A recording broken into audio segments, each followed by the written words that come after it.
গিন্নি, তখন থেকে বসে বসে গালে হাত দিয়ে কি চিন্তা করছো গো? কি কি আর চিন্তা করবো? তো তখন থেকে আমি বসে বসে আমার এই পোড়া কপালের কথা চিন্তা করছি।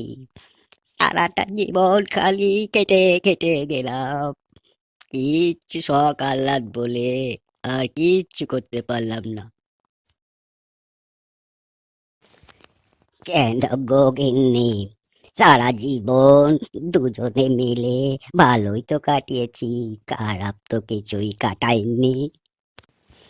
মরণ দশা, বিয়ের আগে কত কিছু তো শুনেছিলে, বলেছিলে তোমাকে সোনা দিয়ে একবার মুড়িয়ে দিব, সোনার গয়না দিয়ে ভালো ভালো কাপড় দিব, বছরে বছরে ঘুরতে নিয়ে যাব, সেগুলো কি সবই ভুলে গেলে? তুমিও তো বলেছিলে বিয়ের পরে তোমাকে ঘরের কোনো কাজ আর করতে হবে না, তোমাকে আমি কুটোটিও নাড়তে দিব না। এগুলো তো তোমার এখন মনে নেই? ছেলে মেয়েগুলো সেরকম ভাবে মানুষ হয়নি। মেয়েটা সেরকম বড়লোক ঘরে বিয়ে দিতে পারলাম কই? আর ছেলেটা ছেলেটা তো সেরকম বড় কোনো চাকরিই পেল না। এই ছোটখাটো একটা চাকরি পেয়েছে, ও দিয়ে কি হবে বলো? সব কাজ তো আমরা দুজনে মিলেই করেছি গিন্নি, তাহলে তুমি শুধুমাত্র আমার একার দোষ দেখছো কেন? যা তো করেছি সবই তো দুজনে মিলে মিলেমিশেই করেছি।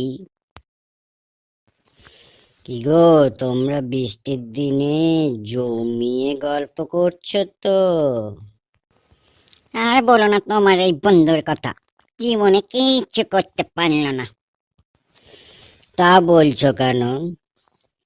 মেয়ের ভালো ঘরে বিয়ে দিয়েছে, ছেলে একটা সরকারি চাকরি পাচ্ছে, তা মোটামুটি তো করেছে, যাই হোক করেছে, তোমরা দুজনে মিলেই করেছো, তাহলে আর অতীত নিয়ে চিন্তা করছো কেন?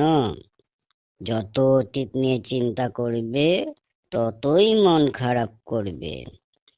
ছেলে মেয়েদের এখন বড় হয়েছে, ওদেরকে এখন ওদের মতন করেই চলতে দাও, ওদেরকে স্বাধীনভাবে ওদের চিন্তা করতে দাও। তোমরা আর এ নিয়ে মাথা ঘামিও না।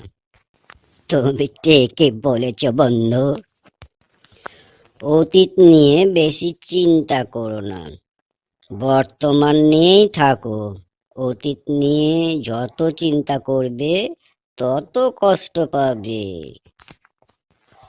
যে কটা দিন বাঁচবো, খাও দাও আনন্দ ফুর্তি করো, লোকজনদের সঙ্গে মেলামেশা করো, ভালো ব্যবহার করো, সৎ কাজ করো, বাস। আর কি চাই? এইভাবে জীবনটাকে কাটিয়ে দাও। এই দেখো না, আমি যেমন বিন্দাস আছি, হা হা হা। যার শেষ ভালো তার সব ভালো।